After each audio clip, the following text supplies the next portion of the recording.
بسم اللہ الرحمن الرحیم۔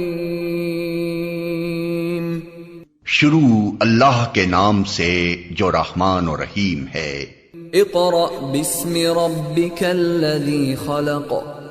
پڑھو اے نبی اپنے رب کے نام کے ساتھ جس نے پیدا کیا۔ خلق الانسان من علق۔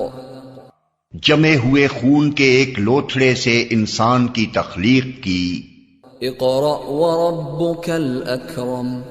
پڑھو اور تمہارا رب بڑا کریم ہے۔ الذی علم بالقلم۔ جس نے قلم کے ذریعے سے علم سکھایا۔ علم الانسان ما لم يعلم۔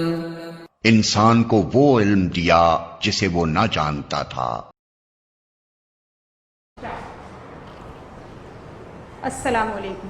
بسم اللہ الرحمن الرحیم۔ ہم اپنی جماعت کا آغاز اللہ پاک کے بابرکت نام سے کرتے ہیں جو بہت مہربان اور نہایت رحم کرنے والا ہے۔ یہ آپ کی 5ویں جماعت ہے اور اس وقت اسلامیات کا پیریڈ ہے، تو آئیے اپنی اسلامیات کی بک، کاپی اور ڈائری نکال لیجئے تاکہ ہم نوٹ کر سکیں۔ اچھا بچوں، مجھے امید ہے کہ جو ہم نے پچھلی ویڈیو میں پڑھا تھا نماز کی احتیاطیں اور روزے کے بارے میں، وہ آپ کو بہت اچھی طرح سے سمجھ میں آ گیا ہوگا اور آپ نے ہوم ورک بھی کر لیا ہوگا۔ میں نے آپ سے کہا تھا کہ مفسدات نماز، جو نماز کو توڑ دینے والی چیزیں ہیں وہ، اور مکروہات نماز جو اللہ پاک کو پسند نہیں ہیں وہ عمل، اس کا آپ چارٹ بنائیے اور اپنے کمرے میں لگا لیجیے تاکہ آپ کو آتے جاتے جو ہے وہ یاد ہو جائے۔ آپ کی آتے جاتے نظر پڑے گی، آپ پڑھتے جائیں گے تو آپ کو آسانی سے یاد ہو جائیں گے اور آپ کی نماز بھی جو ہے وہ اچھی ہو جائے گی، ٹھیک ہے، صحیح طریقے سے آپ ادا کر سکیں گے۔ اس کے بعد ہم نے روزے کے بارے میں پڑھا تھا۔ روزے کی فرضیت بھی میں نے آپ کو بتا دی تھی، روزے کے مسائل بھی میں نے آپ کو بتا دیے تھے۔ امید ہے کہ وہ بھی آپ کو اچھی طرح سے سمجھ میں آ گیا ہوگا، ویڈیو دیکھی ہوگی آپ نے بار بار، اور جو ہے اپنے روزوں کی بھی اصلاح کر لی ہوگی۔ اگر کوئی روزے میں غلطی ہو گئی ہو، صبح صادق سے لے کر غروب آفتاب تک کچھ نہ کھانے پینے کا نام روزہ ہے، اگر اس میں آپ کوئی غلطی کرتے ہو تو وہ بھی آپ کی اصلاح ہو گئی ہو، ٹھیک ہے۔ ایسا نہ ہو کہ آپ فجر کی اذان کا انتظار کرتے ہو روزہ بند کرنے کے لیے، تو ایسا نہیں ہے۔ صبح صادق سے لے کر غروب آفتاب تک کچھ نہ کھانے پینے کا نام روزہ ہے۔ تو انشاءاللہ یہ سب کچھ آپ نے اصلاح کر لی ہوگی اور اپنا ہوم ورک بھی کر لیا ہوگا اور ایکسرسائز بھی کاپی میں کر لی ہوگی، ٹھیک ہے۔ اب ہم اپنے نئے ٹاپک کی طرف چلتے ہیں جو ہے ہمارے مذہبی تہوار، ٹھیک ہے۔ تہوار 2 قسم کے ہوتے ہیں، ایک مذہبی ہوتے ہیں اور دوسرے قومی ہوتے ہیں، جیسا کہ ابھی ہم نے جو ہے وہ مل کر منایا ہے 14 اگست یوم آزادی، یہ ہمارا قومی تہوار ہے، ٹھیک ہے۔ اب ہمارے پاس ہے اسلامی تہوار، مذہبی تہوار۔ ہمارے مذہبی تہوار 2 اہم ہیں، ٹھیک ہے، ایک ہے عید الفطر اور دوسرا ہے عید الاضحیٰ۔ اس کے علاوہ بھی ہمارے پاس مذہبی تہوار آتے رہتے ہیں، ٹھیک ہے۔ جیسے ربیع الاول آئے گا، ہم اس کا بھی جشن منائیں گے، ہمارے نبی صلی اللہ علیہ وآلہ وسلم کی ولادت کا، ٹھیک ہے۔ ہم سب مل کر جو ہے وہ ہمارے نبی صلی اللہ علیہ وآلہ وسلم کی ولادت کا جشن مناتے ہیں، یہ سب ہمارے مذہبی تہوار ہیں، ٹھیک ہے۔ اب ہم چلتے ہیں، ہمارا جو ٹاپک ہے عید الفطر، اس کی طرف، ٹھیک ہے۔ سب سے پہلے تو یہ دیکھ لیجئے کہ عید کے معنی ہوتے ہیں خوشی، خوشی کا دن، ٹھیک ہے۔ عید کے معنی ہوتے ہیں خوشی کا دن۔ اب سب سے پہلا ہمارا مذہبی تہوار ہے عید الفطر، ہم اس کو دیکھتے ہیں۔ آپ کو پتہ ہے یہ ہم جب رمضان کے پورے روزے رکھ لیتے ہیں، 29 ہوتے ہیں یا 30 ہوتے ہیں، اس کے بعد جو ہے وہ ہم پہلی شوال کو جو ہے وہ عید الفطر مناتے ہیں۔ یہ سب کو پتہ ہوگا کہ رمضان کے روزے ختم ہو گئے، اس کے بعد اللہ پاک جو ہے وہ ہمیں عید الفطر کی شکل میں ایک تحفہ عطا کرتا ہے، جس کا ہم شکر ادا کرتے ہوئے پورے شایان شان طریقے سے جو ہے وہ عید الفطر مناتے ہیں۔ عید کے معنی میں نے آپ کو بتایا کہ خوشی، خوشی کا دن، ٹھیک ہے۔ اب ہم دیکھتے ہیں عید الفطر، تھوڑی جو ہے ہم اس کی مین چیزیں دیکھ لیتے ہیں، اس کے بعد ہم ریڈنگ بھی کریں گے۔ سب سے پہلے تو آپ یہ دیکھ لیجئے کہ ہمارا یونٹ تھا ایمان و عبادات۔ ہم نے پہلے بھی جو ہے وہ نماز کی احتیاطیں پڑھنے سے پہلے ایمان و عبادات کو سرسری طور پر جو ہے وہ دیکھ لیا تھا لیکن اب ہم جو ہے وہ ذرا اس کو ڈیٹیل میں دیکھ لیتے ہیں، اور میں نے یہاں نوٹ بھی کر دیا ہے، آپ چاہیں تو اس کو نوٹ بھی کر سکتے ہیں، میں نے شیٹ پر لکھ دیا ہے، آپ چاہیں تو اس کو نوٹ بھی کر سکتے ہیں، ٹھیک ہے۔ سب سے پہلے میں نے ایمان کے بارے میں آپ کو بتایا تھا کہ ایمان کے معنی ہوتے ہیں یقین، مکمل یقین، ٹھیک ہے۔ تو ایمان کے معنی ہے یقین، یعنی اللہ کے واحد ہونے کا یقین، حضرت محمد صلی اللہ علیہ وآلہ وسلم کے اللہ کے رسول اور آخری نبی ہونے کا یقین، آسمانی کتابوں، رسولوں، نبیوں اور آخرت پر یقین، یہ ایمان ہے، ٹھیک ہے۔ جب تک ہم ان چیزوں پر ایمان نہیں لاتے، یقین نہیں کرتے ان چیزوں کا، ہمارا ایمان مکمل نہیں ہوتا۔ تو ان چیزوں پر ایمان لانا جو ہے وہ، ان چیزوں پر یقین رکھنا جو ہے وہ ایمان ہے، اور اپنے ایمان کو کامل کرنے کے لیے ارکان اسلام اور اللہ پاک کے احکام اور نبی صلی اللہ علیہ وآلہ وسلم کی سنت پر عمل کرنا اور اللہ اور اس کے بندوں کے حقوق کا خیال رکھنا عبادت ہے، ٹھیک ہے۔